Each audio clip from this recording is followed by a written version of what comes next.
I want to demonstrate how I cut across a sheet of steel siding or steel roofing just using your red and green tin snips. First, what I always like to do is I will start on the thin portion of the cut as it gets wider, because I'm cutting a diagonal for the siding. So I always start with my green tin snips, and what you want to do is you want to run up the metal rib. And for just this first rib, you want to continue going back down.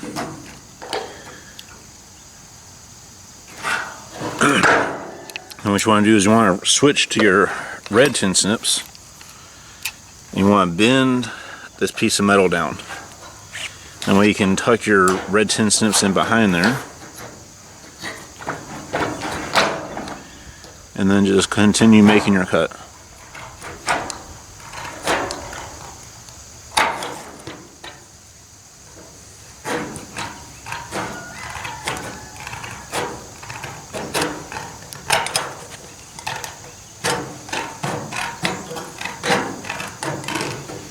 And what I do is I will actually just run the red tin snips up to the halfway point or the top of the rib.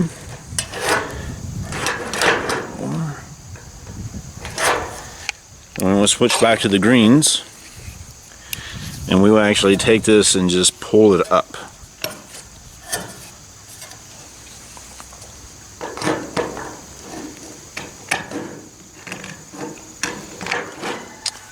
And you will actually just want to cut down to the bottom of the rib, bend it back down, and we'll switch back to our reds. And then just pull the sheet down.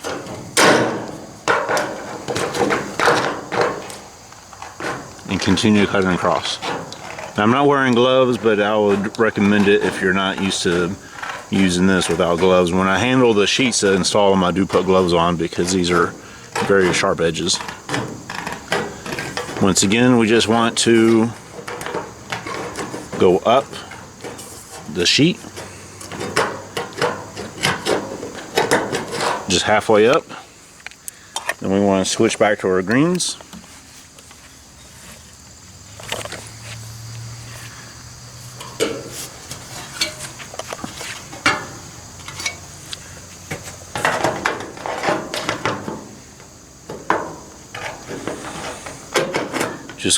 Just go down the other side of the rib.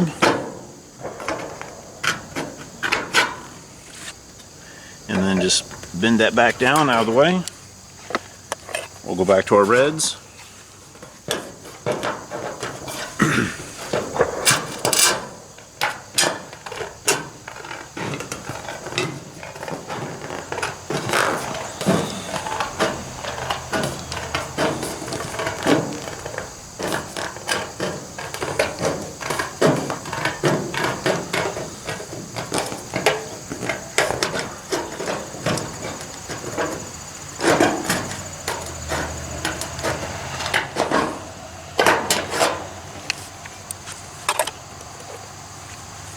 Bend our sheet up.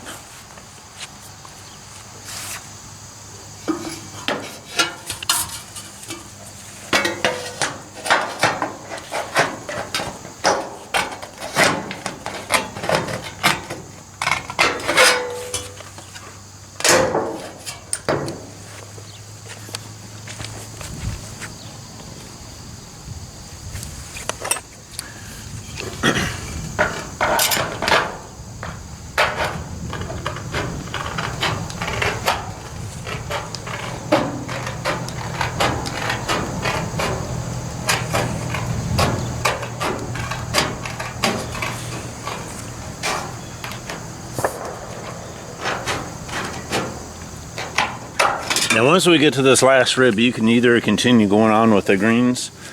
What I like to do is I will just come around to the other side and just finish it with the reds, because I guess what I call the anvil portion of the snips here is what you want on the scrap side.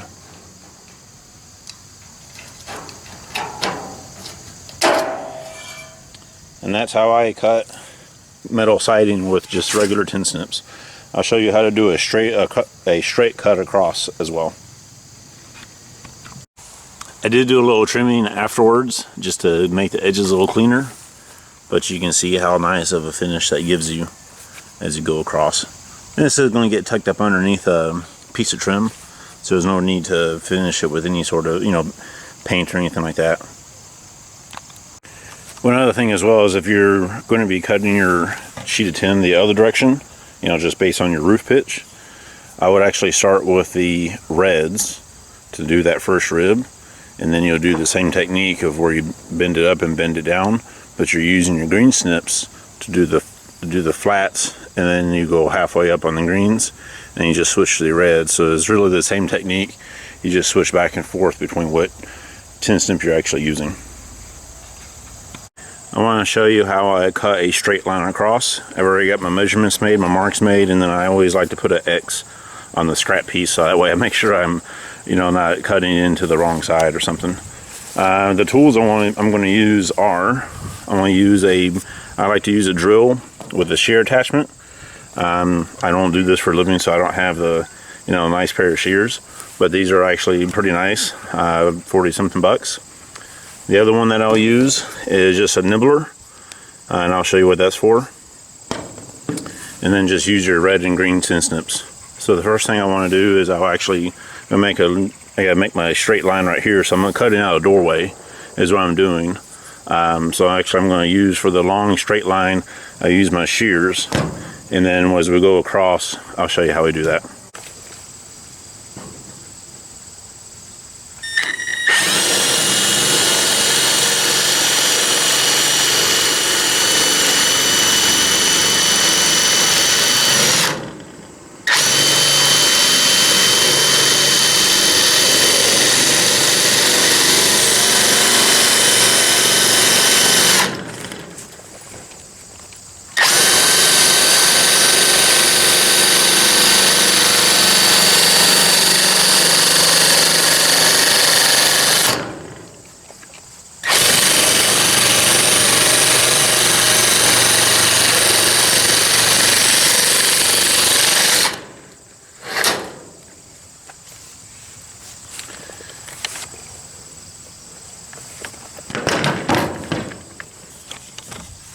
So the right side is my scrap side, and you can see how on the left here it's nice and straight, but on the right hand side, kind of up toward the top there's a little bit of a waviness to the steel, and that's because this is just a single blade shear. There's some that have two blades or an anvil. They're a different style anyway, but I don't have that style, which tends to give you that real long straight curlicue. So anyway, the side that's actually moving, which in this case is on the right hand side, that's the side that you want to have on your scrap, because that's the side that's going to give you all the wavy lines in your steel. So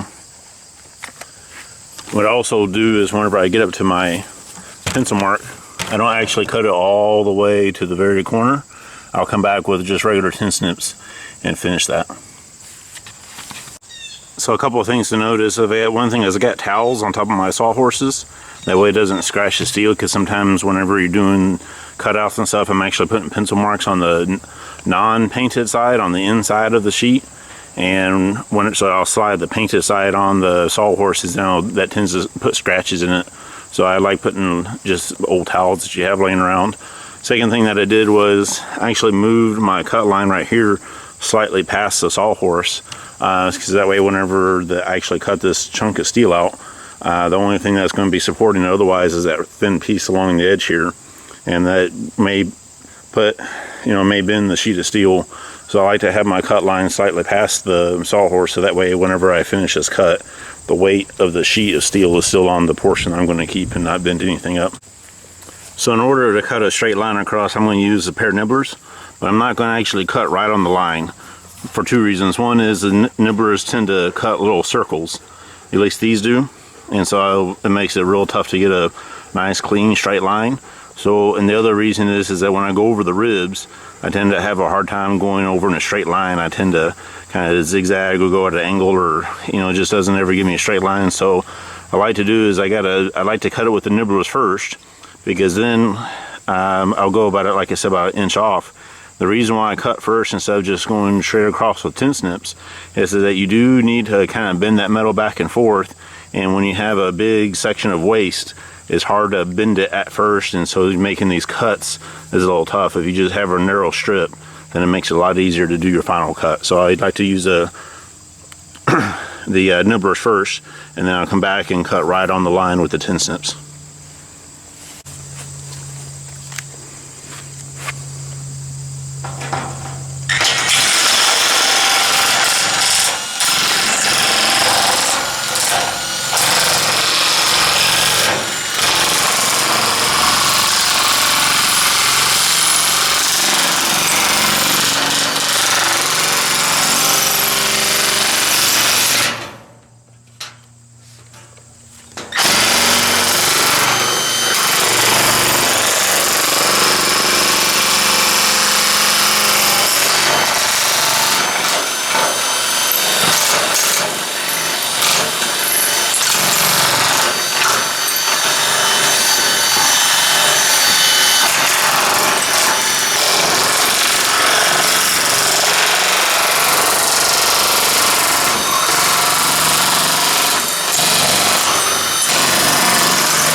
So I already made a little cut here, just making sure I'm doing it right, but actually, so you want to start with your red 10 snips, because the anvil is on the left hand side, so that's our scrap side.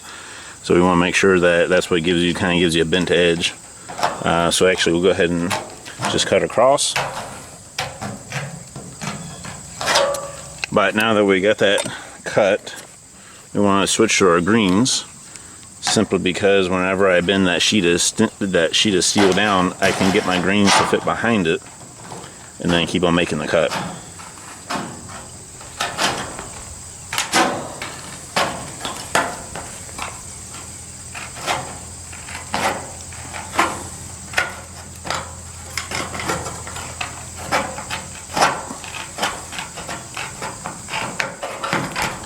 Let me move this a little bit. And actually want to keep on making the cut going up the rib. So just once again, we only cut halfway up. We'll grab the sheet and we'll cut down. And we'll bend it back down. Grab our greens and keep on making the cut. If you're not using gloves like I'm not, if you're afraid you're going to cut yourself, which I've cut myself a few times, but what I always suggest is that I'm right-handed, so I like to use it with my right hand, but since I don't want to run my hand against the cut edge, I actually put the snips in my left hand and just hold that piece with my right hand.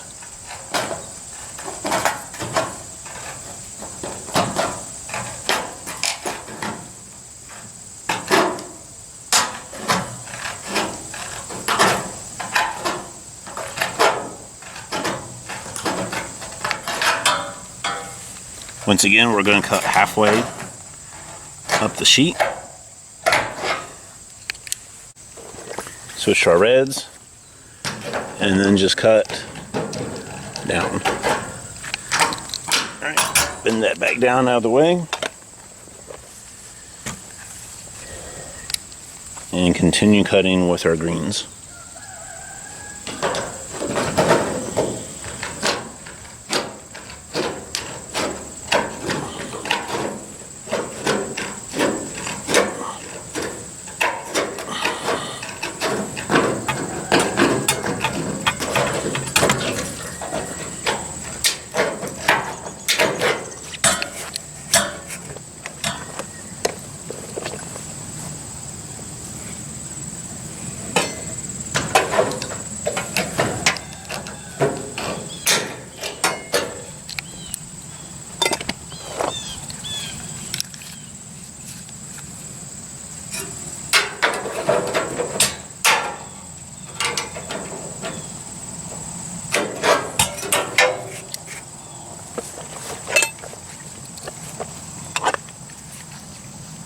Then we'll finish this last little corner. And let me get the reds, they fit in there easier.